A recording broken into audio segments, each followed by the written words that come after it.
बिस्मिल्लाहिर्रहमानिर्रहीम। अस्सलाम वालेकुम। कैसे हैं आप प्यारे प्यारे बहन भाइयों। अगर सर्दी के मौसम को एंजॉय करना है तो शलजम की ये मज़ेदार रेसिपीज बनाएं। उम्मीद है कि आप लोगों को पसंद आएगी। इसके लिए हमें चाहिए शलजम आधा किलो। आपने जितनी रेसिपीज बनानी है आप उस हिसाब से भी शलजम ले सकते हैं। इनको धोकर अच्छी तरह साफ कर लें और फिर आप इनके दोनों साइडों से काट लें। देखें, इनको दोनों साइडों से काट लें और फिर आप इसका वाइट हिस्से से इसका थोड़ा सा छिलका जो है वो उतार लें। इसी तरह आप सारे शलजम जो हैं वो साफ कर लें। शलजम का जो ब्राउन हिस्सा है वो कलर हिस्सा है उसका छिलका ना उतारें, वाइट हिस्से से छिलके उतार कर अब आप इसे क्रश कर लें। आप इसको बड़ा बड़ा क्रश कर लें।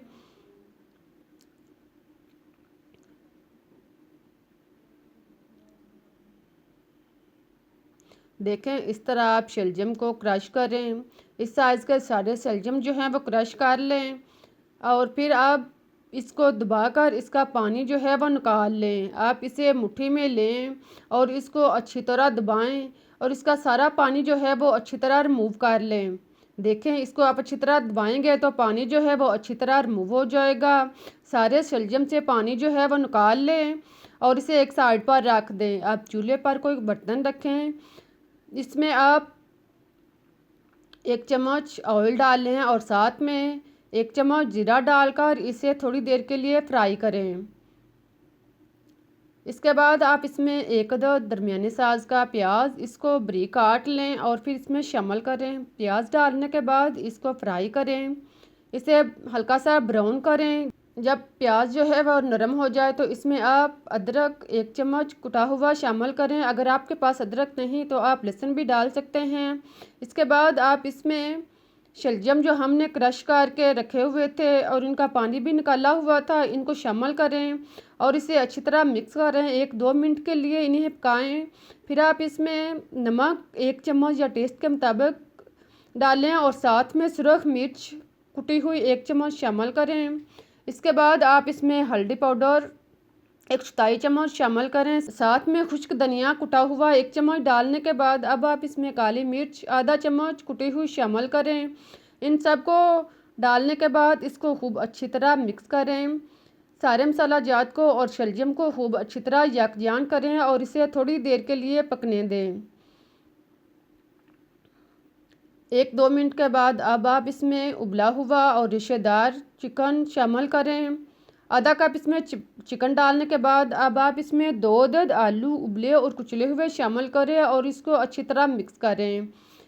इन सारे मसाला जात को खूब अच्छी तरह यकजान करें और इसके बाद आप हरी मिर्च 2 अदद कटी हुई शामिल करें। साथ में हरा धनिया 3 से 4 खाने के चम्मच कटा हुआ डालें और इसको अच्छी तरह मिक्स करें। फिर आप चूल्हा बंद कर दें और इसे उतार कर ठंडा होने के लिए रख दें। जब ये मुकम्मल तौर पर ठंडा हो जाए तो आप हाथों पे ऑयल लगाएं और थोड़ा सा अमेज़ा आप एक हाथ में लें, इसे मुट्ठी की तरह दबाएं। इसको एक हाथ में मुट्ठी में दबाएं और फिर आप दोनों हाथों की मदद से इसको घुमाएं और इसका गोल सा कबाब बना लें। आप इस चाहें तो इसके गोल कबाब बना लें, चाहें तो इसे लंबाई या चौड़ाई जिस शक्ल के आप चाहें इसके कबाब की शक्ल में बना लें। देखें, इस तरह आप इनके कबाब जो हैं वो तैयार कर लें।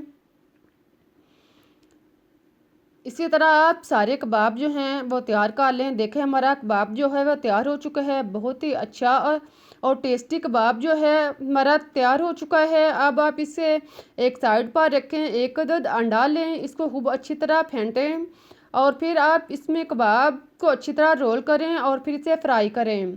फ्राई करने के लिए ऑयल को अच्छी तरह गर्म करें और फिर एक एक करके कबाब इसमें डालते जाएं।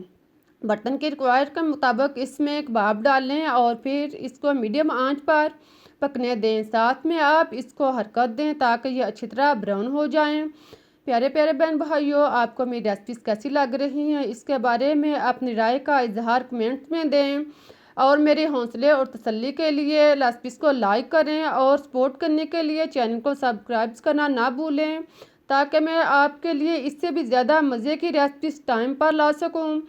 प्यारे प्यारे बहन भाइयों, अब हम चलते हैं और देखते हैं कि हमारे कबाब जो हैं वो फ्राई हो चुके हैं। इनकी साइड चेंज करें और दोनों साइडों से इनको अच्छी तरह फ्राई करें।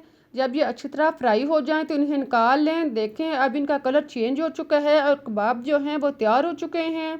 इनको आप टिश्यू पेपर पर या जालीदार बर्तन में रखें ताकि इनका ऑयल जो है वो अच्छी तरह रिमूव हो जाए।